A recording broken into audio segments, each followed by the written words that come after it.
Oke semuanya, kenalin nama saya AA. Saya akan membahas mengenai soal-soal TWK dari nomor 1 sampai 30. Baik, daripada kita lama-lama dan banyak berbahasa basi, langsung aja kita masuk ke soal. Di nomor 1, silakan dilihat soalnya. Ya, sudah dilihat soalnya. Di sini ada sebuah pertanyaan yang menyatakan bahwa ada krisis politik di tahun 1998 adalah merupakan dampak negatif. Nah, kita bisa lihat di sini nih. Dampak negatif tersebut mengakibatkan sebuah kebijakan untuk mempertahankan kekuasaan. Presiden Soeharto beserta kroni-kroninya adalah salah satu sumber permasalahan yang berdampak pada krisis yang terjadi pada tahun 98. Kita lihat option A. Pemilihan ketua DPR dan MPR yang direkayasa pemerintah. Option B. Pengangkatan kembali Presiden Soeharto oleh MPR pada tahun 1997 yang dianggap rekayasa dan tidak terbuka dalam pemilihannya. Kemudian yang C, menangnya Golkar dalam pemilu 97 dan dianggap penuh kecurangan. Yang D, rekayasa 5 paket undang-undang yang melahirkan demokrasi semu. Yang E, kebijakan otonomi daerah yang tidak merata di semua provinsi sehingga memunculkan disintegrasi bagi banyak provinsi. Coba lihat soalnya begitu panjang, tapi sebenarnya apa sih yang dipertanyakan?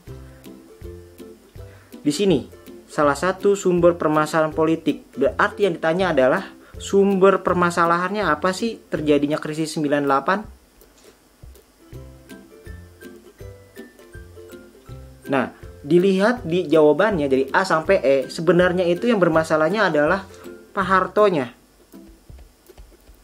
Pak Harto dianggap bermasalah karena sudah memimpin lebih dari 30 tahun.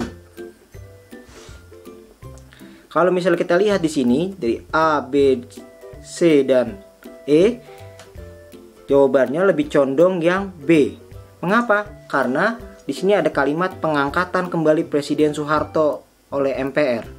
Karena Presiden Soeharto terus-terusan diangkat, maka terjadilah permasalahan politik, yaitu tidak bergantinya kekuasaan antara satu generasi ke generasi yang lainnya. Dan di eranya Pak Harto terkenal sekali dengan istilah KKN, korupsi, kolusi, dan nepotisme. Ini yang menjadi sumber masalah dari segala sumber yang terjadi di 98. Jadi jawabannya adalah yang B. Oke, untuk nomor 2, silakan dilihat dulu soalnya. Ya, sudah dilihat soalnya. Nomor 2 ini panjang soalnya, tapi sebenarnya apa sih yang ditanyakan? Coba dilihat rentetan permasalahan yang terjadi di Indonesia selama periode 97 sampai 98 mengakibatkan permasalahan internal dan akhirnya semakin kompleks. Pada tanggal 21 Mei 98, Pak Harto menyatakan pengunduran dirinya dan digantikan oleh siapa? Oleh B.J. Habibie. Pak Harto.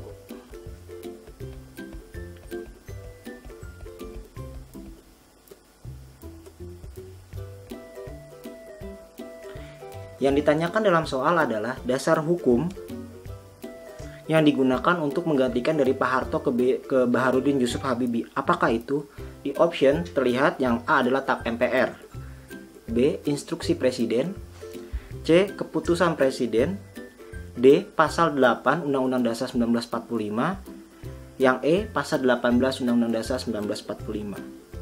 Jika kita melihat pergantian antara Pak Harto dan Baharudin Yusuf Habibie sebagai wakil adalah yang B, instruksi presiden. Apa itu instruksi presiden? Instruksi presiden adalah permintaan dari Pak Harto untuk mengamankan situasi negara agar tidak terjadi chaos seperti tahun 65, sehingga permintaan untuk mengakhiri periodenya Pak Harto digantikan oleh Pak Habibie tercapai, dan supaya tidak terjadi revolusi atau pertumpahan darah terhadap rakyat Indonesia. So, kita kunci jawabannya adalah instruksi presiden. Ya, nomor 3. Tiap sebuah gerakan revolusi di Indonesia pasti memakan korban jiwa yang diderita oleh rakyat Indonesia itu sendiri. Ketika peristiwa Tripura yang terjadi pada tahun 1966, salah satu mahasiswa yang meninggal bernama Arif Rahman Hakim. Pada tahun 98, 4 mahasiswa Trisakti meninggal dunia dan diabadikan sebagai pahlawan revolusi. Di bawah ini, yang bukan pahlawan reformasi adalah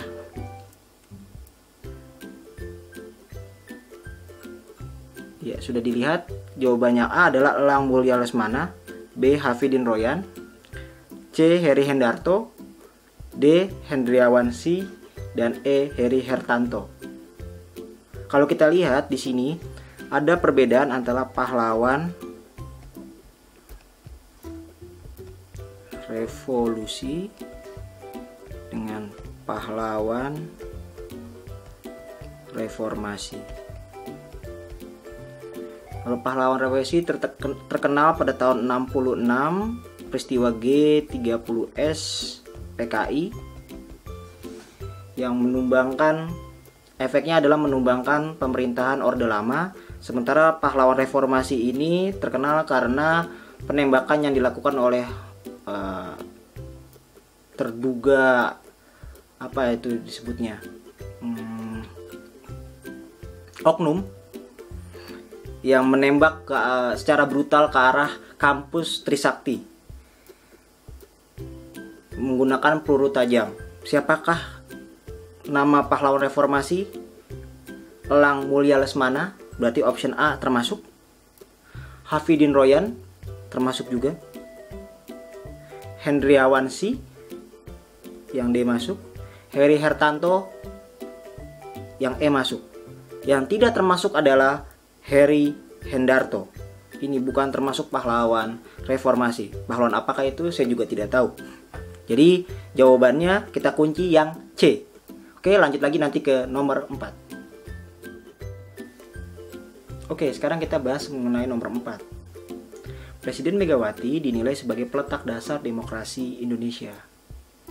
Hal ini ditandai oleh keberhasilannya melaksanakan pemilu pada tahun 2004. Yaitu untuk pertama kalinya Indonesia melaksanakan pemilu sebanyak 2 kali. Yaitu yang pertama untuk memilih anggota legislatif dan yang kedua untuk memilih presiden secara langsung. Pada pemilu yang diadakan pada 5 April 2004, berapa jumlah partai yang mengikuti pemilu tersebut? Yang A 48 partai, yang B 36 partai, yang C 30 partai, yang D 24 partai, dan yang E 20 partai. Nah, kita lihat nih satu persatu. Pemilu berarti pasca lengsernya Pak Harto.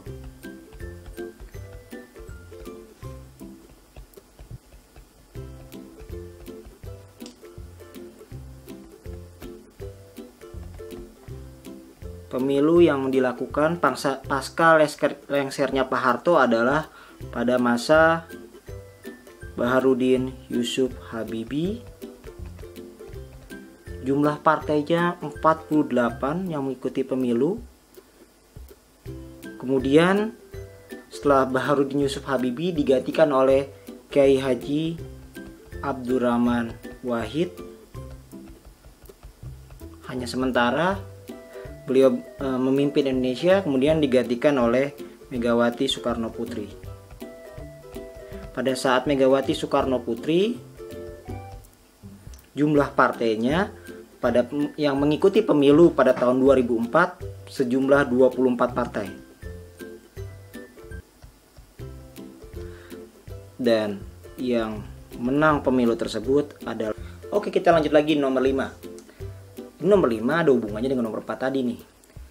Di nomor 5 ini dipertanyakan adalah dari hasil pemilu legislatif yang diadakan 5 April 2004, terdapat partai pemenang pemilu yang mendapatkan kursi terbanyak.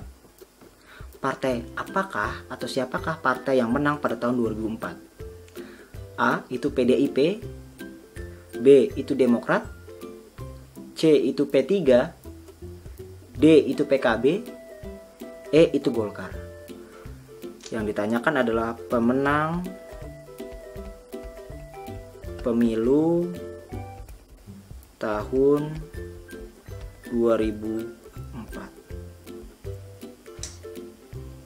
Seperti yang dibahas di soal nomor 4, jawabannya adalah Partai Demokrat. Sebagai partai pemenang pemilu, dan untuk pemenang presidennya adalah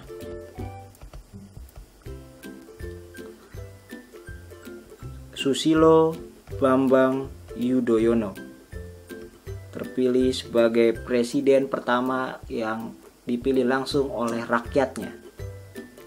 Jadi nomor 5 kita lihat pada tahun 2004 jawabannya adalah yang B, Demokrat. Oke, kita akan lanjut lagi di nomor 6.